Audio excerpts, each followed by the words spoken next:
नमस्कार।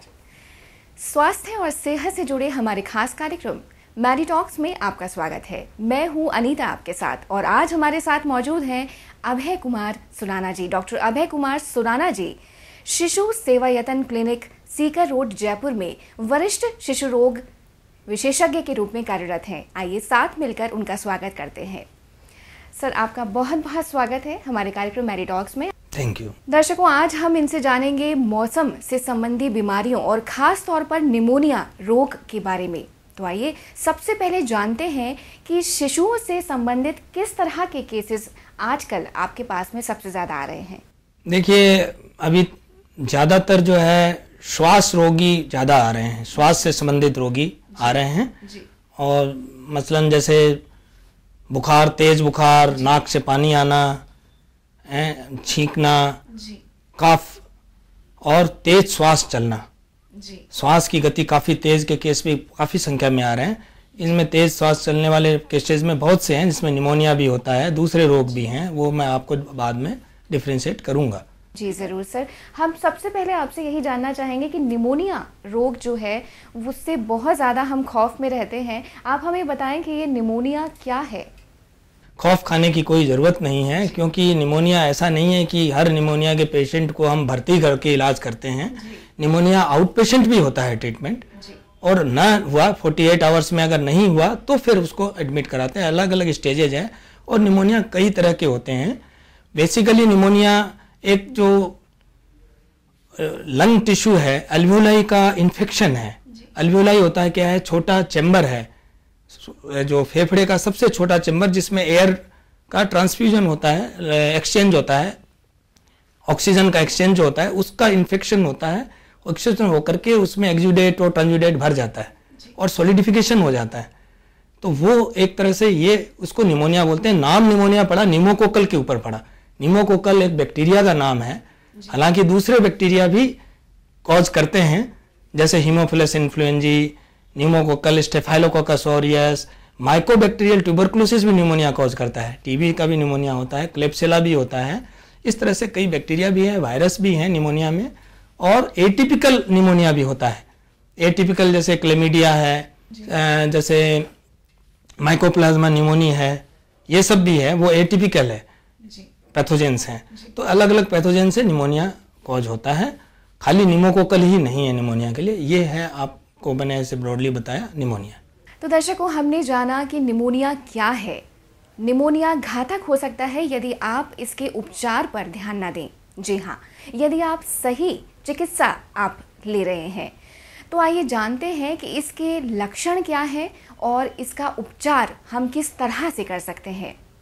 डॉक्टर साहब, आपसे जानना चाहेंगे कि किस तरह निमोनिया हम पहचानें, किस तरह से हम जानें कि बच्चे को निमोनिया हुआ है और उसका उपचार हमें किस डायरेक्शन में हमें लेना चाहिए।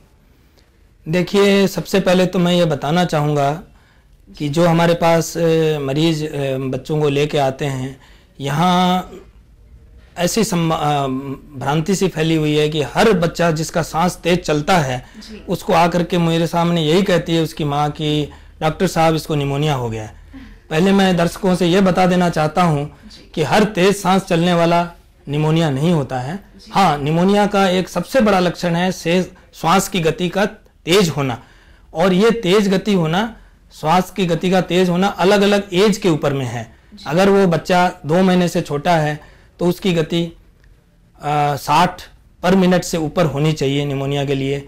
अगर वो बच्चा 2 से 1 साल का है तो 50 श्वास की गति 50 प्रति मिनट से ऊपर होनी चाहिए, और 1 साल से ऊपर है तो 1 से 5 के ऊपर है तो 40 श्वास प्रति मिनट से ऊपर होनी चाहिए। श्वास की गति तेज होना पहला लक्षण है। दूसरा, तेज बुखार आना। तीसरा, कफ खांसना बहुत तेज। चौथा, टॉक्सिक लुक होना। और बहुत सा अगर सीवियर निमोनिया है, बहुत तगड़ा निमोनिया है, तो फिर उसमें साइनोसिस भी, नीलापन भी आ जाता है, और अनकसनेस और कन्वल्सन्स और फिर कॉम्प्लिकेशंस भी होते हैं। लेकिन मेन यही है मेन। तो दर्शकों, जैसा हमने जाना कि श्वास की गति तेज चलने वाले सारे रोग निमोनिया नहीं होते। तो आइए डॉक्टर साहब से जानते हैं कि निमोनिया में किस किस तरह के प्रकार पाए जाते हैं। डॉक्टर साहब, आपसे निमोनिया के प्रकारों के बारे में हम थोड़ी सी जानकारी चाहेंगे। निमोनिया के कई प्रकार हैं। पहले तो जैसे पैथोजेंस के हिसाब से कि बैक्टीरियल निमोनिया है, वायरल निमोनिया है। वायरल में सबसे ज़्यादा इम्पोर्टेंट है रेस्पिरेटरी सिंसिटियल वायरस। ये बहुत ही कॉमन और घातक है। ये वर्ल्ड ओवर होता है। पूरी दुनिया में हर साल 6 लाख डेथ होती है सिर्फ इस वायरस से। ये बिलो 5 इयर्स बहुत कॉमन है, रेस्पिरेटरी सिंसिटियल वायरस। और उसके बाद में आपको दूसरे जैसे इन्फ्लुएंजा वायरस है, पारा इन्फ्लुएंजा वायरस है, ये सब वायरल निमोनिया हो गया। तीसरे प्रकार का है एटिपिकल निमोनिया। एटिपिकल में क्लेमिडिया है, बहुत कॉमन है। वो छोटे एकदम बच्चों में बिलो 1 मंथ में भी हो जाता है। और उसके बाद में माइकोप्लाज्मा है। ये 2 एटिपिकल टाइप ऑफ निमोनिया भी हैं। और इस तरह से बैक्टीरियल आधार पर निमोनिया हुआ। दूसरा निमोनिया का प्रकार है लोअर निमोनिया है और ब्रोंको निमोनिया है। ब्रोंको निमोनिया बायलैटरल होता है, पैची होता है।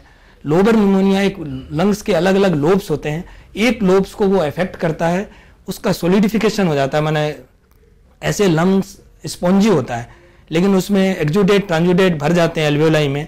भरने के बाद में वो सॉलिड सा हो जाता है और एक लोब को इफेक्ट करता है, उसको लोअर निमोनिया बोलते हैं। और जो ब्रोंको निमोनिया होता है वो बोथ साइड इफेक्ट करता है और उसमें अगर एक्सरे पिक्चर लेते हैं तो पैचेज आते हैं दोनों साइड में। ज़्यादातर जो वायरल निमोनिया होता है वो ब्रोंको निमोनिया ही होता है और लोअर निमोनिया ज़्यादातर बैक्टीरियल होता है। तो दर्शकों, हमने जाना निमोनिया के कितने प्रकार होते हैं। आइए जानते हैं कि निमोनिया के प्रकारों के कारण क्या हैं। डॉक्टर साहब, आपसे जानना चाहेंगे कि ये सभी प्रकार जो आपने हमें निमोनिया के बताए हैं, इनके होने का कारण क्या है? हाँ, होने का कारण मैंने आपको ये बताया कि ये इसको जो पैथोजेंस हैं इन्फेक्शन से होता है। तो एक तो बैक्टीरियल एक हो गया, एक वायरल हो गया, एक एटिपिकल हो गया। ये निमोनिया इन पैथोजेंस के चलते होता है। और क्यों होता है, ये क्या है, ट्रांसमिशन होता है, ड्रॉपलेट इन्फेक्शन है।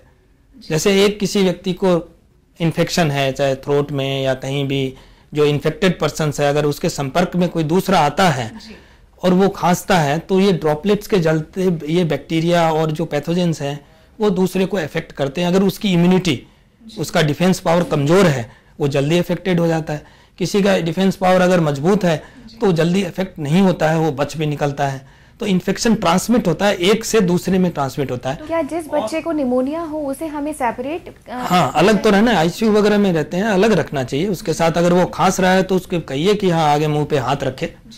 हाथ से ये जो ड्रॉपलेट से ही वो फैलता है, उसको रखना चाहिए। इसकी सावधानी आपको रखनी है। तो दर्शकों, आपने जाना कि निमोनिया किस तरह से फैलता है।